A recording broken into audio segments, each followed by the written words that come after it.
सभी का स्वागत है। मैं हूं आपके साथ प्रियंका गुप्ता और खबरों को बढ़ने से पहले एक नजर डाल लेते हैं अब तक की सुर्खियों।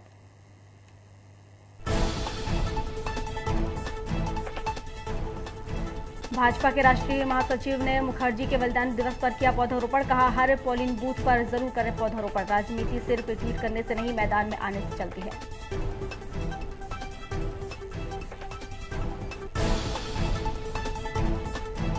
कांग्रेस प्रवक्ता भूपेंद्र गुप्ता ने दिग्गी पर किया पलटवार। कहा, प्रदेश व केंद्र में भाजपा की है सरकार। तालिबान के साथ नहीं हुई मुलाकात तो सरकार करे इसका खंडन।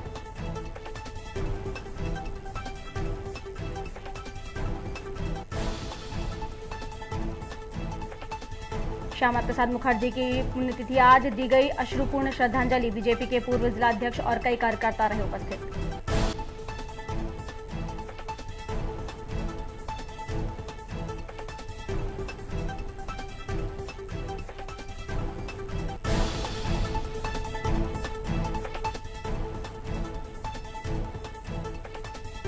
हमीदी अस्पताल में महिला के कंगन चोरी मामले ने पकड़ा तूल। अस्पताल प्रबंधन पर परिजनों ने लगाए थे आरोप। कमिश्नर ने दिए थे जांच के आदेश।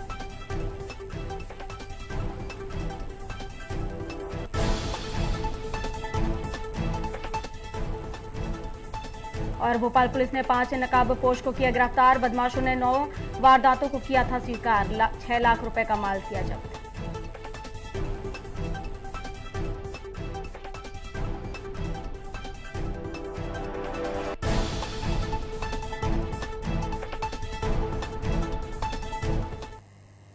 और अब खबर विस्तार से। भाजपा के राष्ट्रीय महासचिव कैलाश विजयवर्गीय ने डॉक्टर श्यामा प्रसाद मुखर्जी के बलिदान दिवस पर राजा भोज स्थित पार्क में पौधारोपण किया।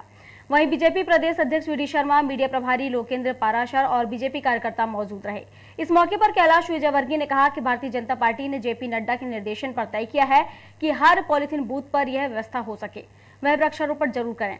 वहीं कैलाश विजयवर्गीय ने राहुल गांधी के ट्वीट को लेकर कहा कि राहुल बाबा एएसी में बैठकर ट्वीट करते हैं। राजनीति ट्वीट करने से नहीं, मैदान में आने से चलती है। भारतीय जनता पार्टी ने तय किया है नड्डा जी के निर्देश पर कि हर पोलिंग बूथ पर जहां व्यवस्था हो सके वृक्षारोपण जरूर करें।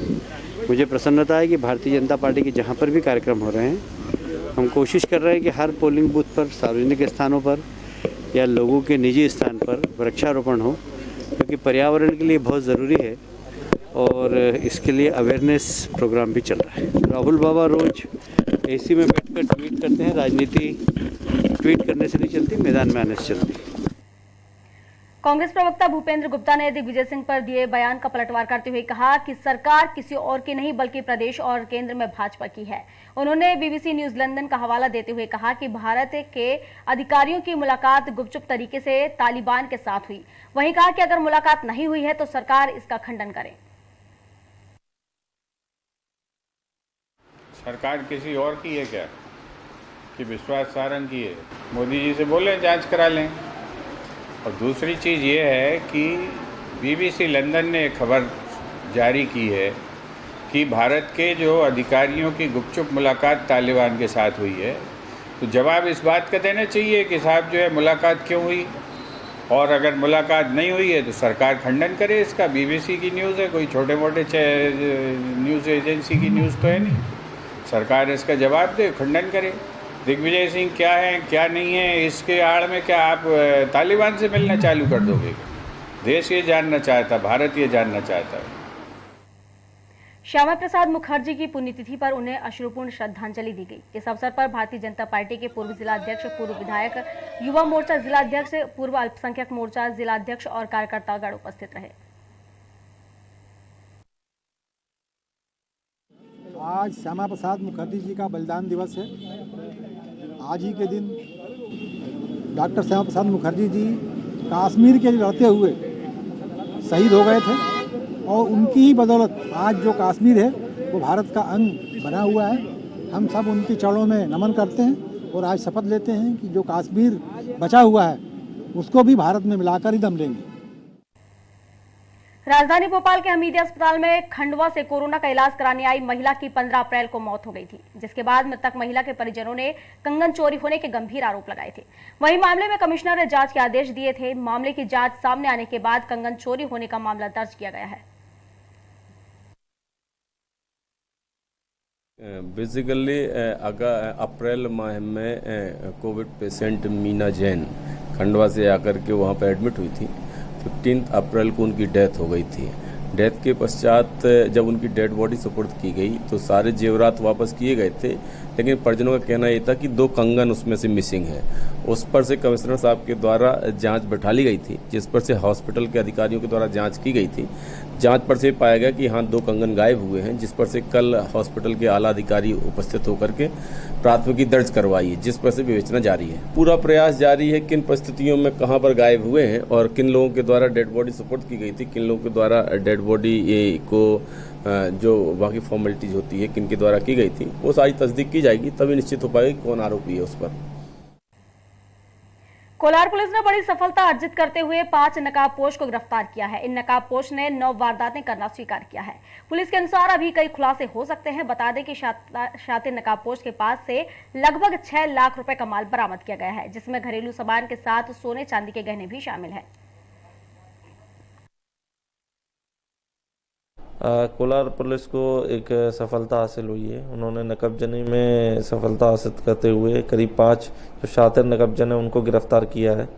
उसके गिरफ्तार उपरांत हमारी करीब 9 नकबजनी उसमें खुली है। करीब 6 लाख रुपए का मशरूका बरामद हुआ है, जिसमें जेवरात सोने चांदी के जेवरात हैं और अन्य जो घर का जो सामान जो इन लोगों ने चुराया था वो मिला है।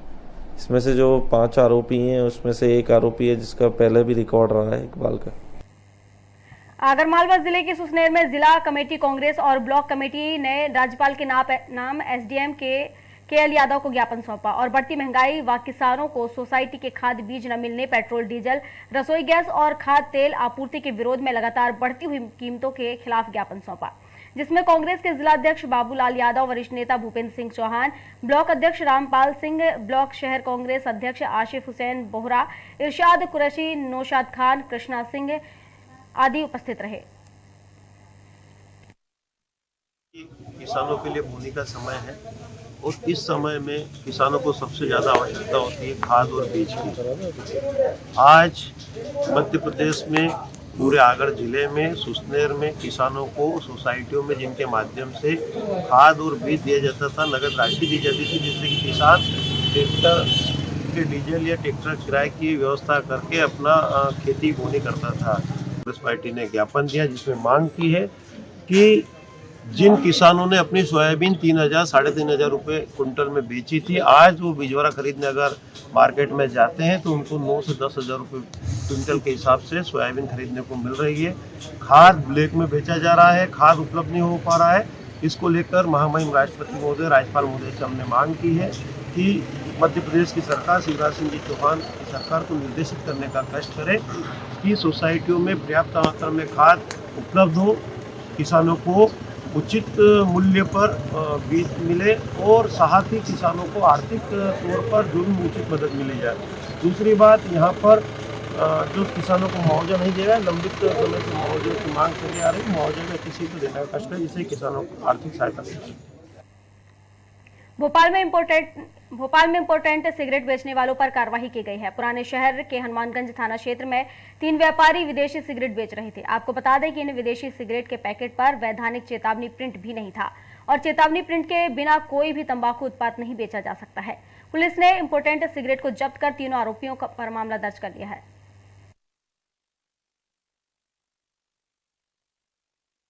कल दिनांक को ये मामला संज्ञान में आया था, जिस पर से कुछ दुकानदारों के द्वारा जो विदेशी सिगरेट्स है जिस पर से चेतावनी लेख नहीं थी, ऐसे बेचे जाने का अंदेशा हुआ था, जिस पर से उक्त जो प्रोडक्ट है वो जब्त किए गए हैं और 7/20 तंबाकू उत्पाद प्रतिषेध अधिनियम के तहत कार्रवाई की गई है। सर, कितने लोग इसमें आरोपी हैं और कितने राउंड अप? उसमें से 3 ही आरोपी हैं बेसिकली, जिनके द्वारा ये हरकत की गई है और बाकी विवेचना जारी है। आगरमालवा जिले के सुसनेर स्वास्थ्य विभाग के द्वारा पुराना बस स्टैंड स्थित कोविड टीकाकरण केंद्र पर 18 वर्ष से लेकर अधिक की उम्र वालों का कोविड टीकाकरण का कार्य किया गया, जिसमें 120 लोगों को टीके लगाए गए हैं। वहीं CHO संदीप विश्वकर्मा के द्वारा रजिस्ट्रेशन किया गया। साथ ही सभी लोगों को वैक्सीन लगाने के बाद 30 मिनट के लिए निगरानी कक्ष में भी रखा गया।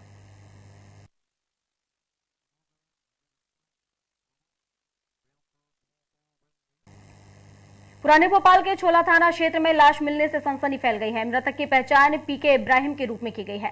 मृतक चांदबाड़ी में झुग्गी बनाकर अकेला रहता था। उसके शरीर पर चोट के निशान से मामला स्पष्ट रूप से हत्या का प्रतीत हो रहा है।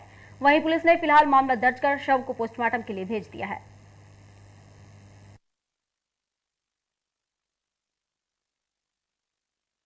थाना छोला में एक डेड बॉडी मिली है जिसमें चोट के निशान है और जो कि हत्या प्रतीत होती है स्पष्ट। शव को PM के लिए भेज दिया गया। इधर प्रकरण पंजीबद्ध कर रहे हैं और PM के लिए डेड बॉडी भेज रहे हैं और जैसे साक्ष्य आएंगे वैसे हम कार्रवाई करेंगे। मृतक की शनाख्त हो गई है? हाँ, मृतक उसका एक झोपड़ी टाइप बनी हुई है और उसमें PK इब्राहिम करके उसका नाम है, पर अकेला रहता था। बाकी चीज़ें हम पता कर रहे हैं कि कैसे क्या है और क्या घटनाक्रम, किससे उसकी दुश्मनी क्या थी, वो सब चीज़ करके शीघ्र ही आरोपी तक पहुँचे। निशातपुरा थाना क्षेत्र में एक नाबालिग घर से मस्जिद जाने का कहकर निकला था, जिसके बाद नाबालिग के घर वापस नहीं पहुंचने पर परिजनों ने पुलिस में मामला दर्ज कराया। एडिशनल SP दिनेश कौशल के मुताबिक नाबालिग लगभग 14 साल का बताया जा रहा है। जानकारी के अनुसार इससे पहले भी नाबालिग के घर से 2-3 बार जा चुका है। मामले की गंभीरता को देखते हुए पुलिस ने टीमों का गठन कर जाँच शुरू कर दी है।